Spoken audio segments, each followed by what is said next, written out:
What if the silver screen icons you grew up adoring weren't who you thought they were? Behind the glamour of Hollywood's golden age, some of the era's most celebrated actresses secretly defied biology, challenging gender, identity, and everything audiences believed about stardom.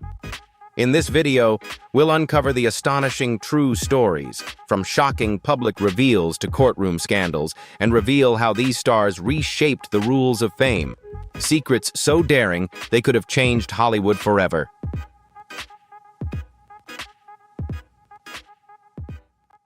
Christine Jorgensen, the center of public shock. Christine Jorgensen entered the American public imagination like a sudden flashbulb in the early post-war years.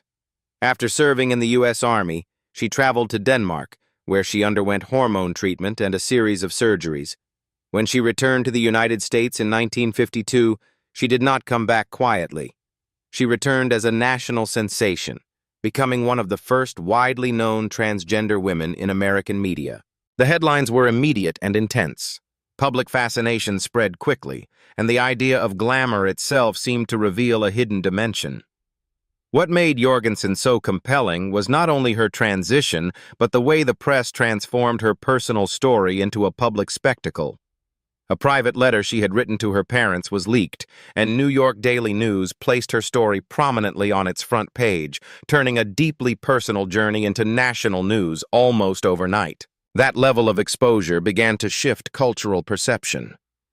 Once Americans saw a poised, elegant, and openly feminine figure associated with gender transition, curiosity, and suspicion expanded outward. If someone like Christine existed so visibly, many wondered how many others might be living with undisclosed pasts, hidden behind the carefully managed images of Hollywood studios and gossip columns. The risks she faced were significant. In early 1950s America, gender variance was not widely understood or accepted. Jorgensen was often sensationalized, scrutinized, and discussed, as though her identity belonged to the public. Yet she refused to retreat from view. She gave lectures, performed in nightclubs, and published her autobiography, transforming her experience into a career and a form of resilience.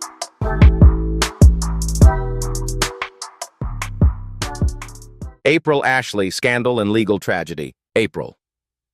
Ashley rose from the hardships of Liverpool to the glittering nightlife of Paris, eventually entering the worlds of fashion, high society, and British celebrity. Her transformation seemed almost extraordinary in its elegance.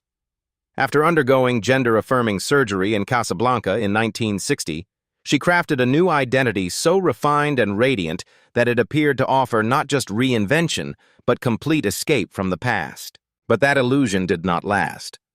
Before her modeling career, Ashley had performed at Le Carrousel in Paris, a well-known cabaret. She later gained recognition, even appearing in British Vogue. Yet in 1961, her history was exposed by a tabloid. The reaction was not simple curiosity. It carried a tone of judgment and punishment.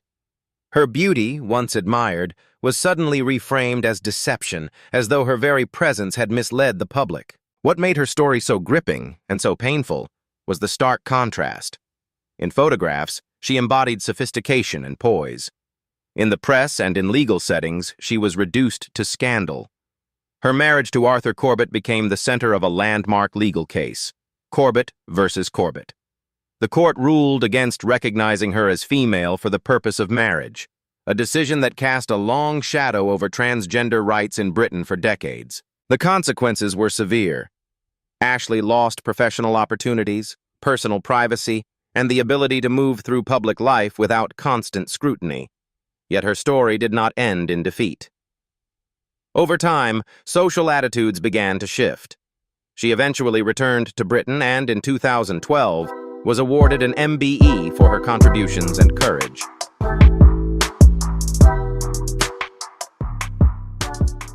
Marlene Dietrich, the queen of androgyny. Marlene Dietrich understood something many stars only realized too late. Ambiguity, when controlled, could become a powerful form of performance. She arrived on screen with sculpted cheekbones, a smoky voice, sharp wit, but also with something far more unsettling for her time. She wore trousers, tailored suits, and top hats with complete confidence. as if to signal that these choices were not disguises, but deliberate statements. That duality made her both captivating and quietly controversial. To be clear, there is no credible evidence that Dietrich was anything other than the woman she presented herself to be. What set her apart, instead, was her intentional play with gender expression. Historians and critics have long pointed to her embrace of traditionally masculine fashion, her striking androgynous presence, and the openly fluid aura that followed her both on stage and in private life. Her public image blurred the lines between femininity and masculinity in a way that felt bold, even provocative during the early to mid-20th century. Scholars often describe her persona as a carefully crafted fusion of both, one that challenged rigid expectations without ever fully abandoning glamour.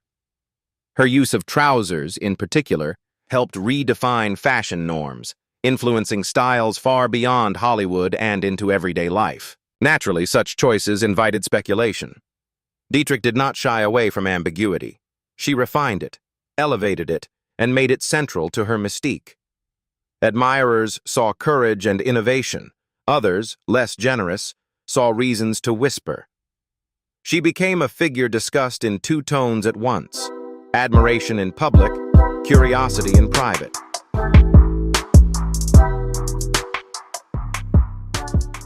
Greta Garbo, the obsession with mystery. Greta Garbo embodied a form of glamour that felt distant, almost untouchable. On screen, she appeared carved from shadow and light, her beauty precise, controlled, and just revealing enough to draw audiences in. Yet it was off-screen where she deepened that effect. Garbo withdrew early from Hollywood, avoided interviews, and offered little explanation about her personal life. In doing so, she allowed silence itself to become part of her legend. That silence is what transformed her from a celebrated actress into something far more elusive, an enduring enigma. Inevitably, speculation filled the space she left behind. There is no factual basis for claims that Garbo was anything other than who she was.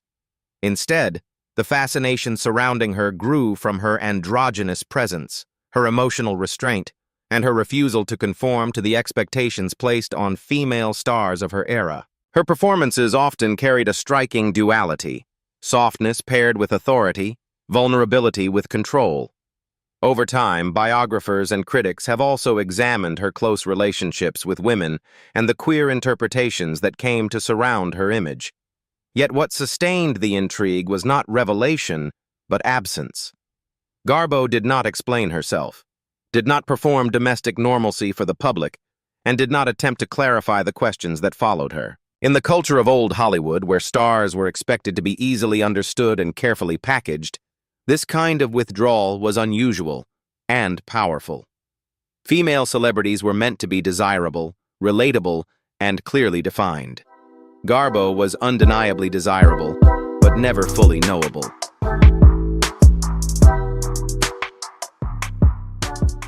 Candy Darling, muse of the underground world. Candy Darling did more than admire old Hollywood. She absorbed it.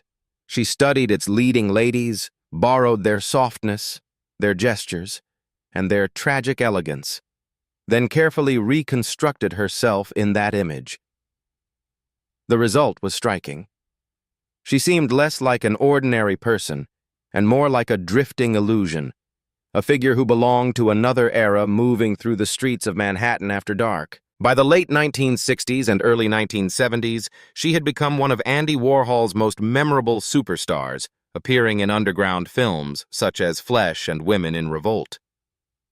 Yet part of her allure came from something harder to define. Candy was a transgender woman, but she resisted being reduced to any single label. She pursued something larger: myth, glamour, and a kind of beauty that captivated first and invited questions only afterward. The fascination surrounding her was unmistakable. Her classic Hollywood styling, carefully modulated voice, and deliberate entrances all suggested someone constantly reaching for a destiny beyond the limits of underground cinema.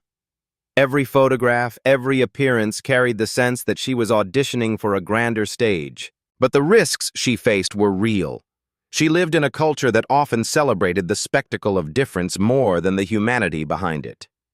While the downtown scene embraced her, mainstream success remained just out of reach.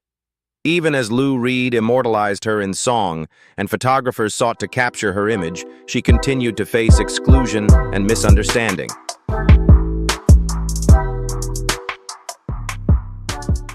Coccinelle, Europe's radiant icon. Coccinelle emerged in post-war European nightlife as a spectacle unlike any other. Blonde, glamorous, and unmistakably theatrical, she captivated audiences in Paris cabarets such as Madame Arthur and Le Carrousel, where transformation itself was part of the performance. From the very beginning, she was not simply seen, she was experienced. Her rise took on even greater significance after her gender-affirming surgery in Casablanca in 1958. Publicized across Europe, it elevated her from a cabaret star to an international symbol of reinvention and bold, modern femininity. What made Coccinelle so compelling was the combination of beauty and visibility. Unlike the hidden or rumored stories that often surrounded gender and identity at the time, hers unfolded in full public view. Newspapers, audiences, and curious observers treated her as living proof that femininity could be reshaped openly, yet still command admiration, desire, and fame. That visibility had a ripple effect. If one dazzling figure could transform and become even more celebrated, the public imagination began to project similar possibilities onto other women in entertainment, especially those who appeared unconventional, private, or androgynous. But fascination often came with a cost. In an era when gender variance was still widely misunderstood, admiration could quickly turn into spectacle.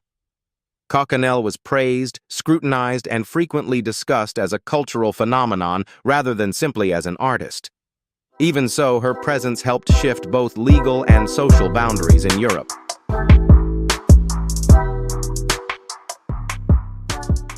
Katharine Hepburn, independence that challenged convention. Katharine Hepburn never relied on softness to command attention.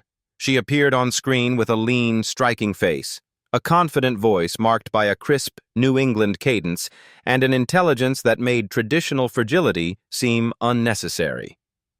At a time when Hollywood often equated glamour with delicacy and submission, Hepburn redefined it, making it feel energetic, athletic, and unapologetically self-assured. That difference is precisely what made her both iconic and, at times, controversial.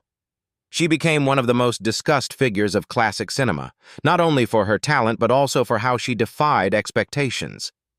To be clear, there is no factual evidence supporting claims that Hepburn was anything other than who she presented herself to be. Instead, the speculation surrounding her grew from perception, her androgynous style, her well-known preference for trousers, and her refusal to conform to conventional ideas of femininity. Even in the 1930s, her image could provoke criticism. Later accounts also noted persistent rumors about her personal life, including speculation about her sexuality. The reasons were not difficult to trace. Hepburn carried herself with a physical confidence and emotional independence that seemed to reject the need for male approval. In a film industry that expected its leading women to appear reassuringly familiar, she stood apart, self-defined and unconcerned with fitting a prescribed role.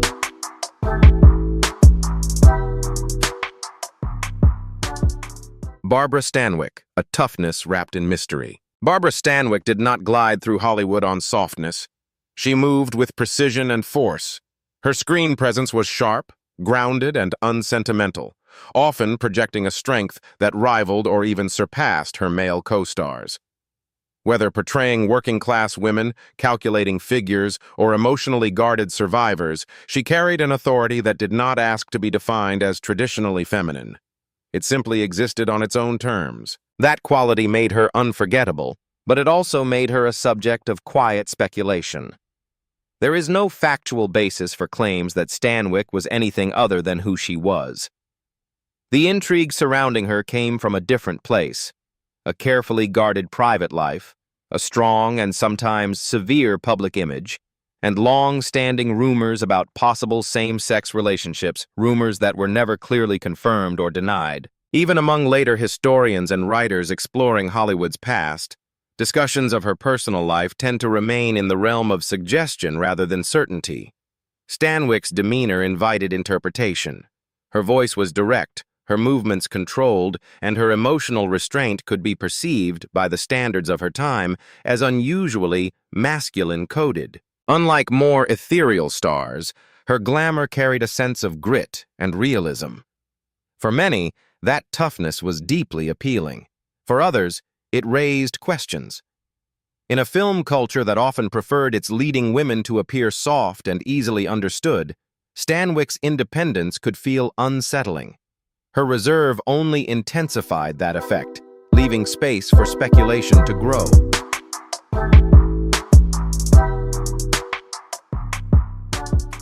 Thank you for watching. Don't forget to like, share, and subscribe to the channel so you don't miss any new videos. See you in the next one.